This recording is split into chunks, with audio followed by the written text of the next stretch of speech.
So I wanted to make this video and kind of a short one. I guess just my brief thoughts recently, but I'll make a longer term video on it after. I know it kind of sounds nihilistic,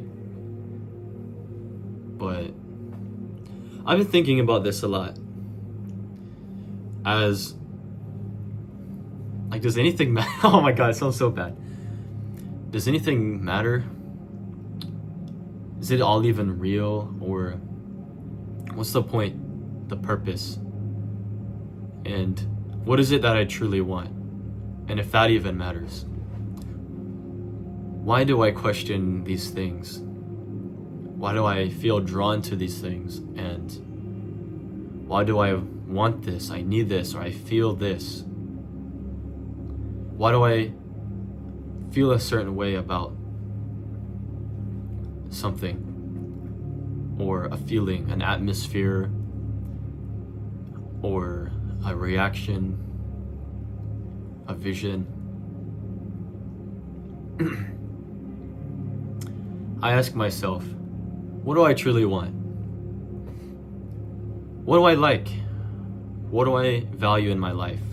Or what is within my purpose or my attractions?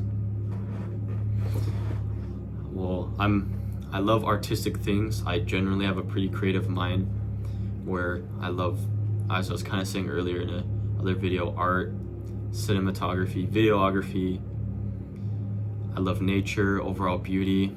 I love the art of creation, the art of beauty, the art of life, reality, feelings, emotions, and soul and spirit. I love that shit. And then I think, what else matters to me? Maybe that's not important.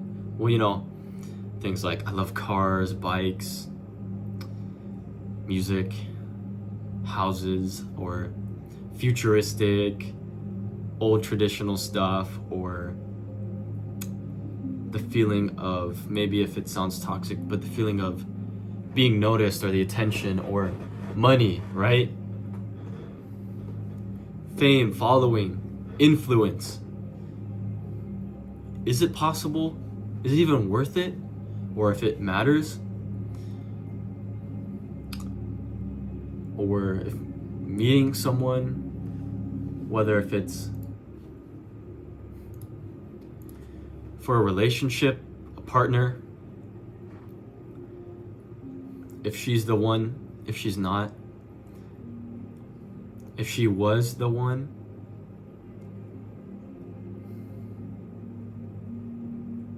is it worth trying again?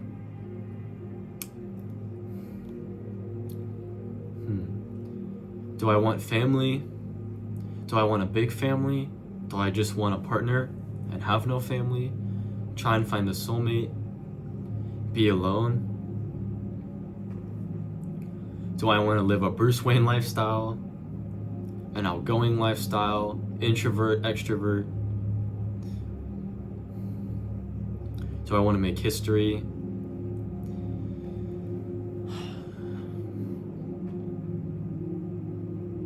Is any of it even real?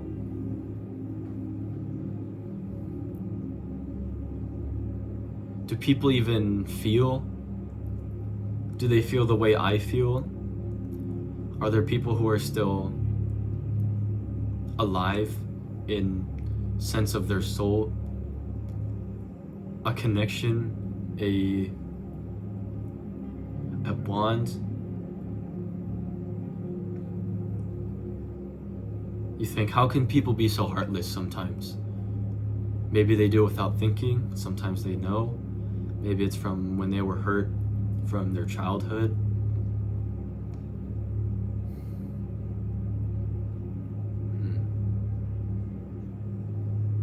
But what's the point? I think sometimes. Why do I wake up every morning and I say, I go to work, but I don't enjoy it. I sacrifice valuable hours of my life to get paid 2 weeks later, and then half the month is already over. and I've hardly made enough to where I'm happy with because everything's so expensive. Then you think, okay, what really matters? Why do I, in my experience, feel like money is really important, which I think it is. But then what if I had the money? If I was financially free, let's say I made passively 10K every month. Let's just say $10,000 every month was in my bank account, right? What would I be doing then? Would I be happy? Would I want more? I think to myself,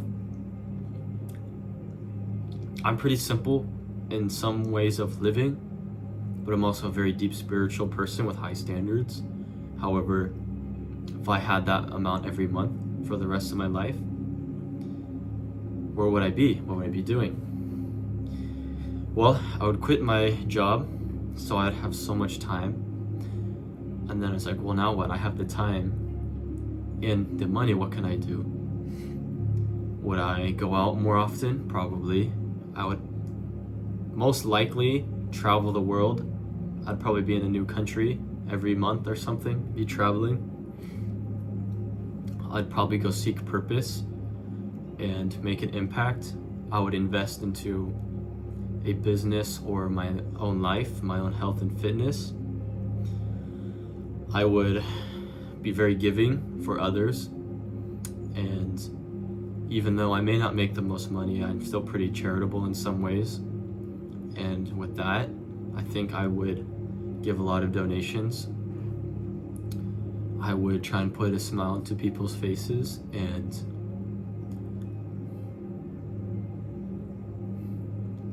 I think once I feel like I fulfilled a lot, I would still keep searching. I would still try and make more money. But then I think, why is it that amount of money that makes life so different and to change things?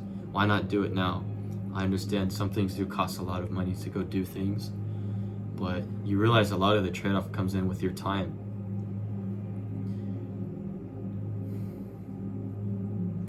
I think I would try and meet people as much as I can, try and help someone, and try to give comfort to others that you're not the only one, and that we're all here together in this world, and that there's still genuine people out there like that. And I wouldn't really look for a partner. I kind of let fate come to me in that, also in terms of like recent experience. But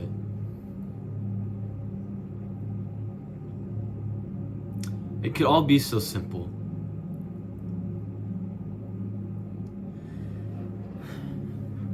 But I think we make it too complicated than it actually is.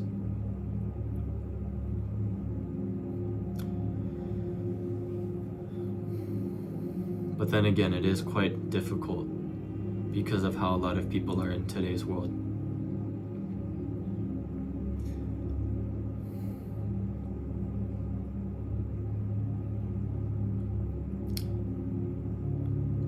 I would try and go out in every moment, be as present as possible. I would try and feel everything. And I would enjoy the small things for what they are and notice them. I'd really take life down to a slower level where I'm not speeding through everything. And I generally do this, but think about when you go out with someone. When you go out with someone, let's say you usually maybe at a park, you see the nature, you listen to it, you hear it, you feel it, you smell it, you enjoy the moments. And then when you go out with somebody and you see maybe they do the same, think about how enjoyable the experience is, how much you get from that. And think of maybe someone else you go out with and they don't care, they don't pay attention, they're not present in the moment, or they don't feel grounded. There's not really that bond together, or they're more occupied on a 15-second video on Instagram Reels. And I hate that. And I hate meeting people who talk about that. Oh yeah, this generation, yeah, everyone's on their phones, or they're like, yeah, it's so bad. But when you see them, they're really addicted to their phones. And that's something that I think a lot of people have. And actually, I know this is kind of going off the chart here, but a lot of people have ADHD, or they're more prone to addictions on their cell phones. So that's why you see so many people who are so glued to that. So when you meet, you will come across people who say, oh bro, yeah, like, I'm not addicted to my phone. Yeah, they talk about it, but then when you really realize, it's like, why are they sending me reels instead of having an actual connection? Or like, how hard is it to send a text or give a call, even if it's a couple minutes, 5 minutes, 10 minutes, versus just sending reels? Oh, watch this video. Let's say they send you 4 or 5 reels a day, and then that adds up to 10 minutes, 20, 30 minutes, hours that could be spent together or talking to each other. I get sometimes bro sends you a funny video, fine, but when it's at the wrong time, then you kind of really see who those people are and how it would affect you, benefit you for the good or the bad.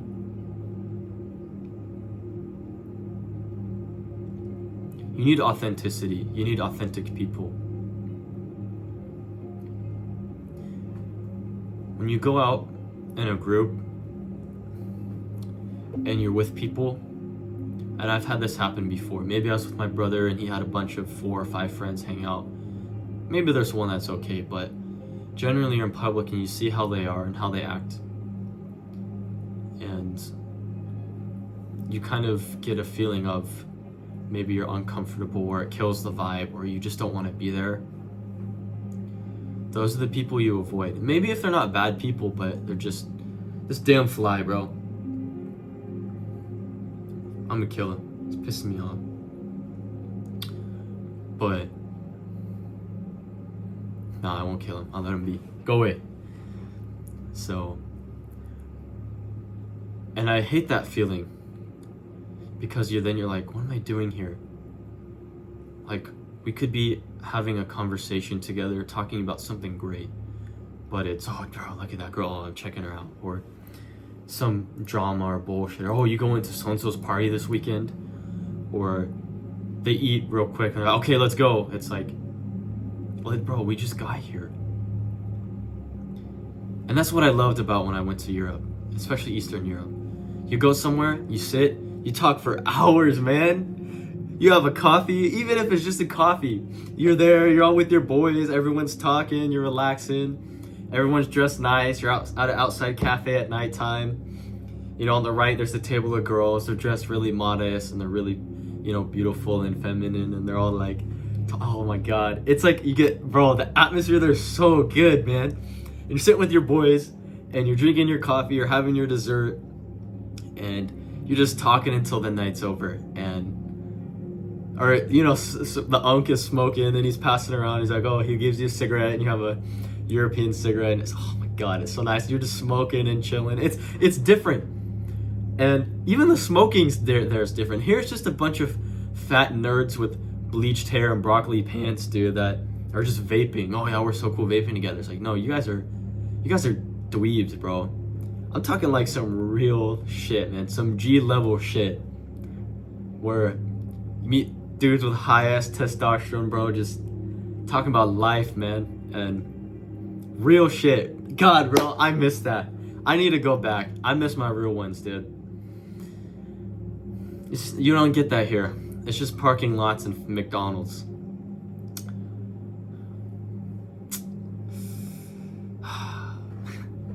What happened to good times, good experiences? Man, that was so nice. I miss Europe.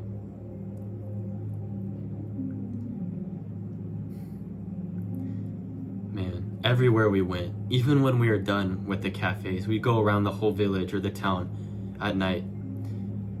They'd show me the mosques or the other parts of town. We'd walk together, and I miss those guys so much.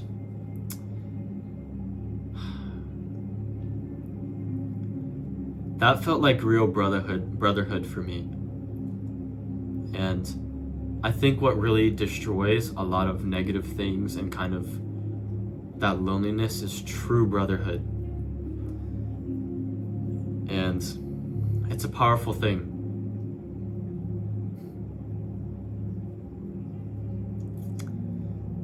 It's been pretty lonely here. It has been. Yeah. Sometimes some people make reality in life feel real. Sometimes it's a partner, a friend, a family member, or your boys, the brotherhood you have. That's what it was like for me in Europe. And my last partner, that's what it was like. Still felt like anything was possible was real because there was that connection. And at one point in time, they were a really good person. And that was a relationship that I can't get back, but it's in the past now. Although I still think about that time and I still love that person in some way.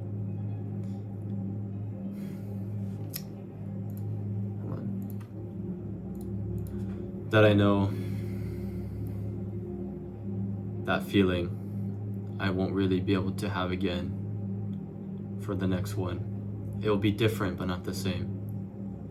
And that I am most confident in saying at a point in time before things fell down and before that person decided to take a really bad turn, I know for a fact in that feeling and spiritually, or that connection, that person could have been long-term for me. So yeah, and you don't really get that a lot with a lot of people. And obviously after, it takes time to move on and some things stay forever, which they absolutely do. But I've grown to fatigue for a lot of relationship stuff and just saying how bad it was. And again, I didn't realize that I had somebody who truly loved me. And I realized throughout the relationship and a little too late. I'll talk about that in another video, which you guys will find very beneficial. I will give you the best advice on a relationship that will save you years, time, that where you can find the right person. I will save your life when it comes to that. I swear to God I will. Because I got some damn good advice for that.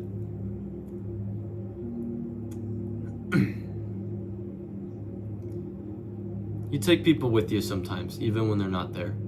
And sometimes it's for a good benefit. When you move on, you let go, but you learn to let go in terms of forgiveness, but you don't forget. It's kind of a better feeling, weight off your shoulders. But it's still there to remind you, or as a good memory, or as the reason why maybe you're doing something, or maybe because you made a promise to yourself. And it depends how it goes. Sometimes you lose somebody because of your own fault, or theirs, or fate, or in my case, they were unloyal. And that's something I wouldn't wish on my worst enemy. And it's something that, if it was a normal breakup, okay, it'd be a lot different. But in terms of how that happened, and what happened, it's kind of a thing where we only get one life. We can't go back. And when it's something like that, you can never go back from that. And that's the hard thing. Any other outcome, sure. When it comes to being unloyal or unfaithful, we were given that one chance, whether if it's by God or life. And I don't think people take that in account. They know what they're doing, but they don't really think, wait, hold on, how is this going to affect others and me and the rest of my life? I only get one shot at life. I only get one chance. I'm only 18, 19, 20, 21. Again, one time.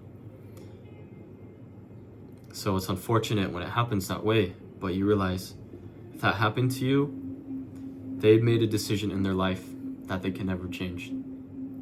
Sometimes they can come back from it and become healthier, and it's very small percentage, but some people actually improve from that and they become better after that, but it's not very likely. So in terms of saying, I guess that goes for all of this. You get one life. We don't know what happens after. And sometimes we fear death and we don't. But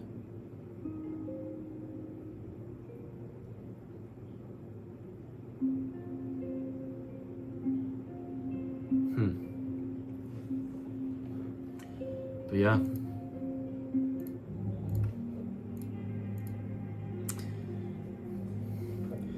Well, I was hoping 5 minutes for this, but I really got going, and I think that was really good again. Wow. I think it's some of the best videos I made in a long time. I just hope they get the views they can.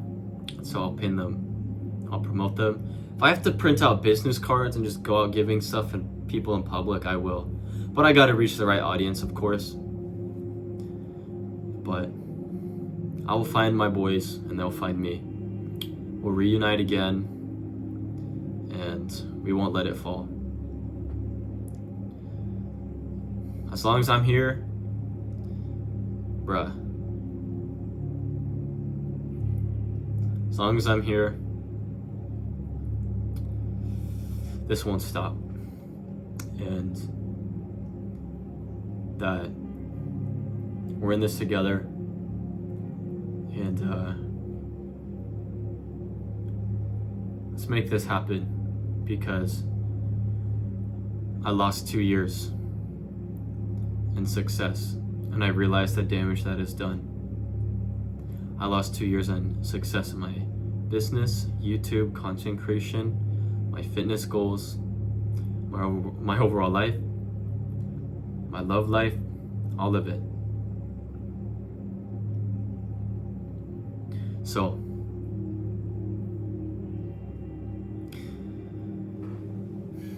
let's make it happen. Let's make it count. And let's all be remembered for something great. I recommend getting a journal and writing. And different kind of journaling where you write about your everyday life, what you're thinking, what you're feeling. So if something were to happen to you, or in your future you can look back and read it, you can share it, make copies of it, so it can be passed down to generations. So you can always plant a new seed into the next person in your family that has that gift, that you have that is different, the one who doesn't want to do it like everyone else. Make sure to read too. It unlocks a lot of wisdom. All right, guys, thanks for watching. I hope you enjoyed it. And yeah, I can officially say we're definitely back, that's for sure. So 8 p.m. I gotta get to bed soon. Latest I'm in bed is 9 p.m. So see you guys on the next one. And I miss this a lot. I want that feeling back again.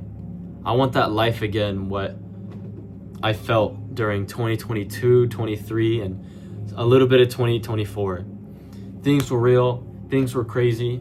People were still like, we were on top of things, man. That movement was so strong. I hate seeing the garden and the flowers die. We have to let it flourish, and we have to keep it going. We can't let something so great just end and be forgotten forever. Let's make things feel real again.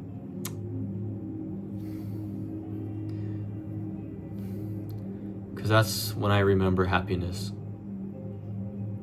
It's when life felt real. It's when I felt like I was truly giving my love to someone in the world, to others.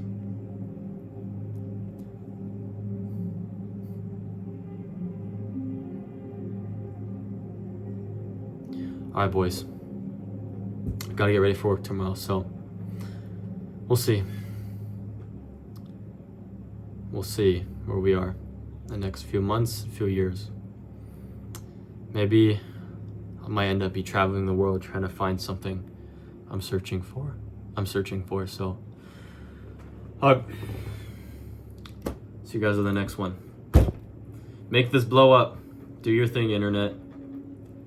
I know there's an audience that needs this, that we're kind of stuck in that middle ground. All right, until next time. All right, peace.